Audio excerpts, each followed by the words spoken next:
A seguir, Hora da Notícia. A assinatura do edital para obras do aeroporto de Passo Fundo será amanhã, aqui na UPF.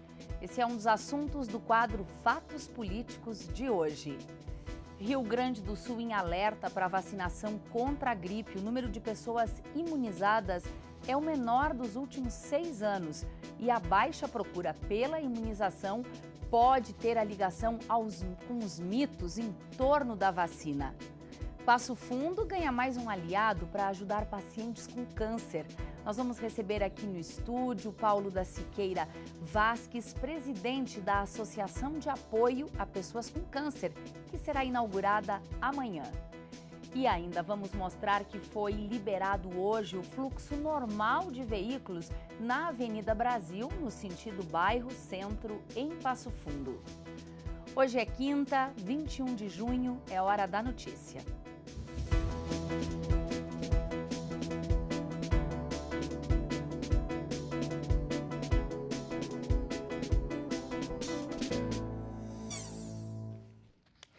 A campanha nacional de vacinação contra a gripe termina amanhã e o Rio Grande do Sul tem o menor índice de vacinação desde 2012. O que mais preocupa é que o grupo das crianças e das gestantes tiveram a menor procura entre os considerados prioritários. O Rio Grande do Sul registrou ontem uma nova morte por gripe. Ao todo, 4 mortes causadas pela doença neste ano aqui no estado. E a baixa procura pela imunização pode ter ligação aos mitos em torno da vacina. E isso é prejudicial não só para quem deixa de se vacinar, como para o controle da doença.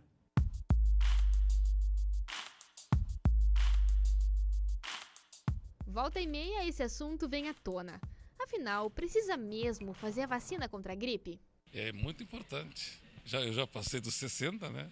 Então você tem que se precaver, né? Eu nunca me vacinei, mas a minha filha já vacinei. Todos os anos eu faço e não deixo de fazer. Olha, eu acho que eu fiquei um pouco relapsa esse ano.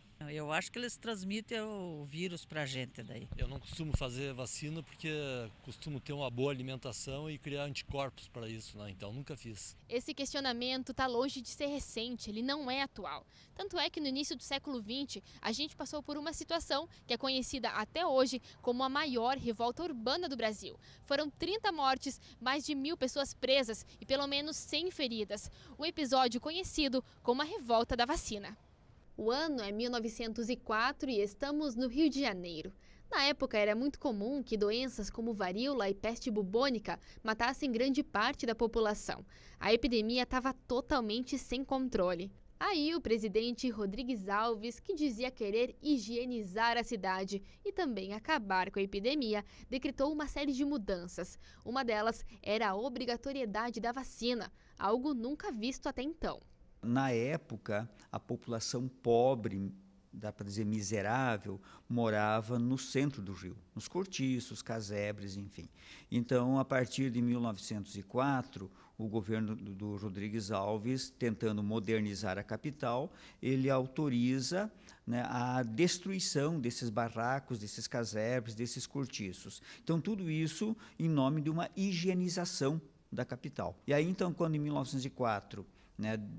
nesse contexto da higienização é instituída a vacina obrigatória contra a varíola, né, a população já descontente acaba se negando a tomar essa vacina. Então não é meramente só a vacinação obrigatória, e sim da forma como ela aconteceu e dos boatos que se propagaram. É claro que o contexto de 1904 é muito diferente desse que a gente vive hoje. Mas se você parar para pensar, tem um fator que é muito parecido nessa história. São os boatos que vêm e vão, e no fim a gente sempre acaba voltando para essa conversa. E aí fica o questionamento, afinal, precisa ou não fazer a vacina? Bom, agora a gente volta para 2009 para mostrar um pouquinho da epidemia de gripe suína, que começou aqui em Passo Fundo. O panorama de 2009 para agora é um panorama bem diferente. E certamente um dos fatores que diferenciou isso foi a questão das vacinas. Naquele ano, o Brasil inteiro registrou mortes por aquela que ficou conhecida como a gripe suína. Mas em Passo Fundo teve um agravante, porque foi aqui que morreu a primeira vítima dessa gripe. No final de junho de 2009, já tinham morrido 11 pessoas, entre elas 2 mulheres grávidas, só aqui na cidade. A partir de 2009, então, houve uma grande diminuição no número de casos, com um pico em 2012 e 2016. Mas, neste ano, no ano de 2018, não tivemos nenhum caso de influenza H1N1 ainda. Então, os casos que tivemos na regional de Passo Fundo foram do subtipo H3N2. Tá certo. E vocês consideram que essa diminuição se deu por causa da vacina? Sim, com certeza.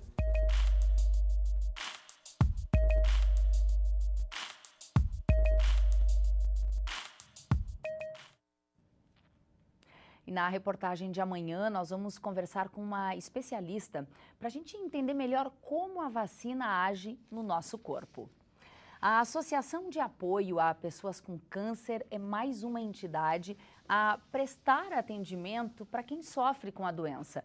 A entidade vai inaugurar uma sede em Passo Fundo amanhã e para falar sobre este serviço, nós estamos recebendo aqui o presidente estadual da entidade, Paulo da Siqueira Vasques. Muito obrigada pela sua presença. Eu que agradeço o convite. Qual é o histórico da entidade, Paulo, essa associação? Aonde ela atua? Ela atua em todo o estado. Nós iniciamos esse trabalho em 2005 em Caxias do Sul, né? E daí foi se expandindo, atendendo uma demanda crescente aí. E com essa a unidade que estamos inaugurando amanhã, já é a de número 14, né? E são 10 casas de apoio. Ou seja, 14 unidades, 14 unidades. 10 casas de apoio. Isso, exato. Essas 14 unidades estão em diferentes cidades aqui Sim, do Rio Grande do exatamente. Sul. E qual é propriamente o atendimento que esta associação de apoio às pessoas com câncer, que atendimento é esse que ela oferece? A casa de apoio, se ela atende pessoas que vêm de outros municípios para o procedimento de quimio e radioterapia, essas pessoas ficam a semana toda, né? E a APK oferece pouso, 4 refeições diárias, totalmente gratuito. E os pacientes ainda participam assim, de atendimentos com a psicóloga, assistente social. E esse atendimento psicológico ele é estendido também para a família, né? Um atendimento completo, amplo, que esperamos o apoio da comunidade, porque o trabalho ele é mantido com doações, com a ajuda da comunidade, né? Então, e deixo já o convite para quem quiser estar presente também amanhã às 14 horas. Na inauguração. Na inauguração. A gente pode comparar aqui, Paulo, com um outro serviço que tem em Passo Fundo, que é o CAC, o Centro Assistencial à Criança com Câncer, que atende especificamente crianças, né? Sim. De alguma forma é também um lugar de passagem para quem está fazendo o tratamento. Exato. O trabalho de vocês é muito parecido com o do CAC. Muito parecido. O diferencial é que a APK atende pessoas assim, de todas as idades, né? E não só criança. Não só criança. Claro que a criança, havendo indisponibilidade no CAC, também pode procurar. Pode procurar também a APK, com certeza. Qual é a capacidade da estrutura que será inaugurada amanhã em Passo Fundo? São 24 leitos, né? Ou seja, são 12 pacientes e 12 acompanhantes, porque todo paciente que passa pela associação, né, conta com o nosso serviço, ele tem direito a um acompanhante, né? E sem contar o trabalho que nós realizamos com os pacientes. Vamos iniciar com os pacientes aqui de Passo Fundo. Quantas pessoas serão necessárias, Paulo, para trabalhar em Passo Fundo e atender a essa demanda? Olha, nós contamos com uma equipe grande, porque a APK ela funciona 24 horas por dia, de segunda a sexta, né? Então, nós temos a assistente social, psicóloga, a secretária, um coordenador aí da unidade. E deixo o convite também para as pessoas que queiram trabalhar como voluntária, seja coordenando lá uma oficinas, enfim, trabalha em um leque enorme de oportunidades para pessoas que queiram trabalhar como voluntárias. Como é que a associação se mantém? Que é uma despesa razoável para manter toda essa estrutura. Com a ajuda da comunidade. E isso, graças a Deus, o seu povo gaúcho tem se demonstrado muito solidário. E tanto é que conseguimos, né, ao longo desses 13 anos, realizar esse trabalho aí praticamente em todo o estado. E com essa unidade aqui hoje, nós passamos a abranger totalmente o estado do Rio Grande do Sul, né? E agradeço imensamente a solidariedade do povo gaúcho, que tem sido extremamente importante as contribuições, as doações para manter o trabalho. Só está faltando o endereço da associação aqui em Passo Fundo. Exatamente, é a Rua Passo Fundo, 335, próximo ao lado ali da paróquia São Judas Tadeu. Perfeito. Vila Luísa, muito fácil de achar. achar. Você é de Caxias do Sul, mas já está aí bem localizado Sim, na cidade de Passo Fundo. Muitíssimo obrigada. Eu agradeço. Uma boa inauguração amanhã. Agradeço a todos, né? E um bom retorno. Muito obrigado. Obrigada. Tá.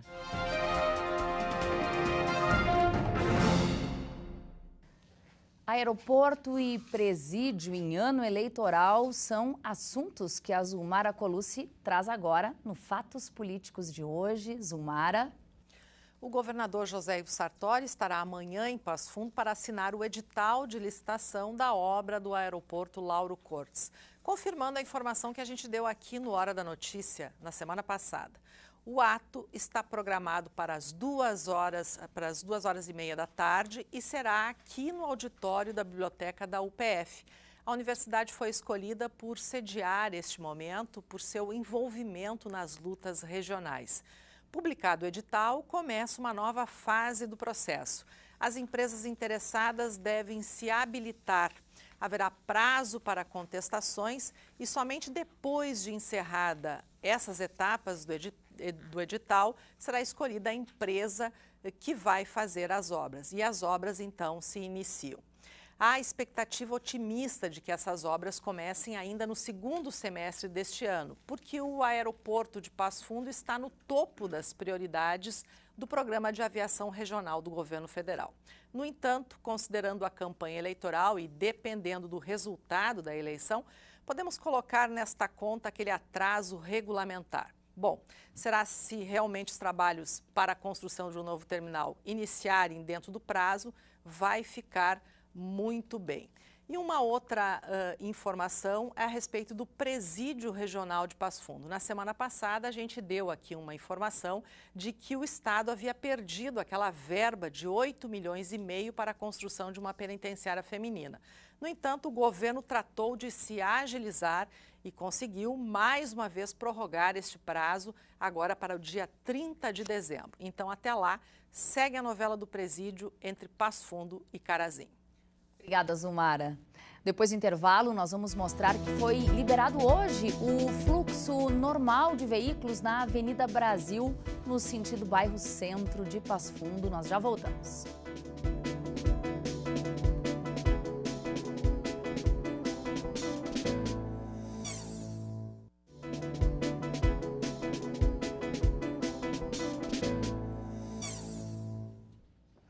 Foi liberado hoje o fluxo de veículos no trecho em obras da Avenida Brasil, em Passo Fundo, no sentido bairro Centro. Bom, as equipes seguem trabalhando nos dois sentidos da avenida, porém, a interrupção agora é só no sentido centro-bairro. As obras de revitalização da avenida completaram 3 meses.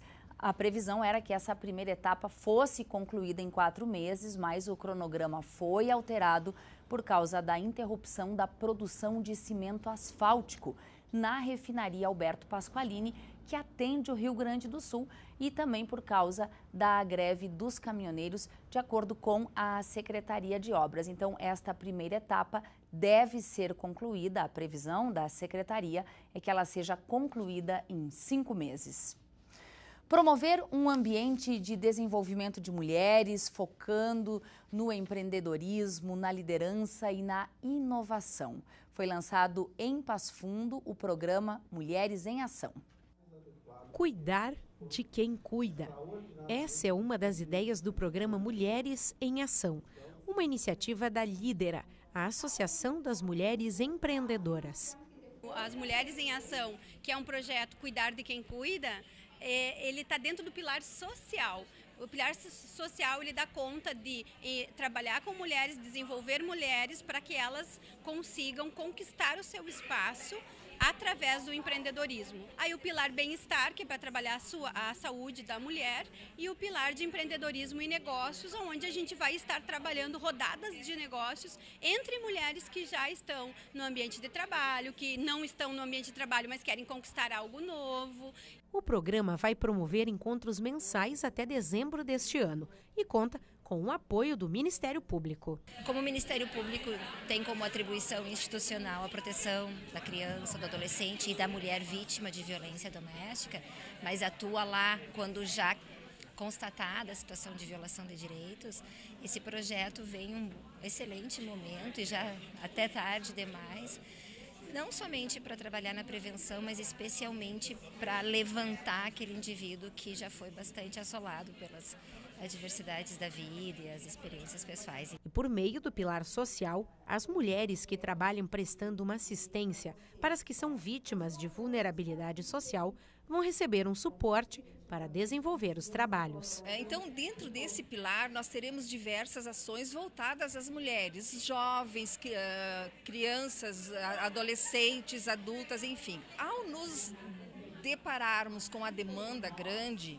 e visitando alguns órgãos que o município tem e que já faz esse tipo de cuidado, observamos que as pessoas que cuidam dessas pessoas também precisam de um suporte. Então, em função disso, o evento de hoje, ele se chama Cuidar de Quem Cuida.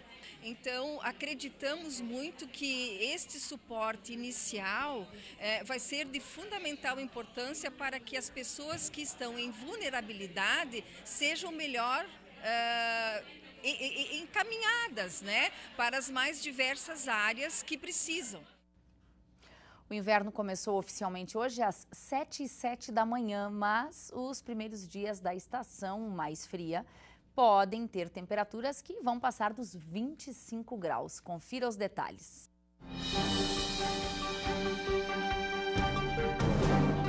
Previsão do tempo para sexta-feira é de bastante nuvens em Passo Fundo, céu nublado e não tem chuva. A mínima será de 14 graus e a máxima de 23. O sábado será de sol pela manhã e nuvens no decorrer do dia. Mínima de 13, máxima de 25 graus. Cada vez mais se tem falado sobre a importância de incentivar as crianças a participar de atividades ligadas à dança. Um dos motivos, por exemplo, é o desenvolvimento e o convívio proporcionado. E aqui em Passo Fundo existe o projeto Folclore e Tradição nas Escolas. A iniciativa é da UPF em parceria com a Prefeitura e também com a 7ª Região Tradicionalista. A dança gaúcha pode ser um incentivo para as crianças. Ela ajuda no desenvolvimento de atitudes como iniciativa, entusiasmo, perseverança, obediência e bondade. Eu tô achando bem legal porque é uma coisa que a gente sempre quis. Por causa que o professor ensina de tudo. Porque é a cultura do nosso estado. Além da dança, eu aprendo a tradição do Rio Grande do Sul. O projeto Folclore e Tradição nas Escolas está sendo desenvolvido nos colégios São Luís Gonzaga, Escola do Hoje, Coab Sec e Daniel Dipe. Porque através da dança, da cultura gauchesca, nós podemos sair fora dos muros da escola e mostrar essa parceria e mostrar as nossas tradições. Isso é muito importante, é muito gratificante para o aluno. São atividades que eles vão desenvolver com a participação da família. É um local onde eles têm prazer em trazer o pai, a mãe, o vô, a avó, para ver a produção deles, né, para acompanhar. A ideia é formar grupos de dançarinos que façam apresentações em datas festivas, aqui em Passo Fundo, como, por exemplo, no Festival Internacional de Folclore. Passo Fundo também é conhecido pelos seus grandes eventos, né? Temos o Festival do Folclore, temos a Semana Farroupilha, temos o rodeio e um dos motivos de nós estarmos criando isso é que esses espaços ofertem às escolas participarem com apresentações. Os alunos participam de ensaios em turno inverso ao da aula. Aqui nessa escola são mais de 20 participantes e quem dá uma mãozinha para ensinar as danças típicas gaúchas são estudantes do curso de Educação Física da UPF. É muito importante ter isso na escola, né? Não apenas a parte teórica, né? Como a parte prática também.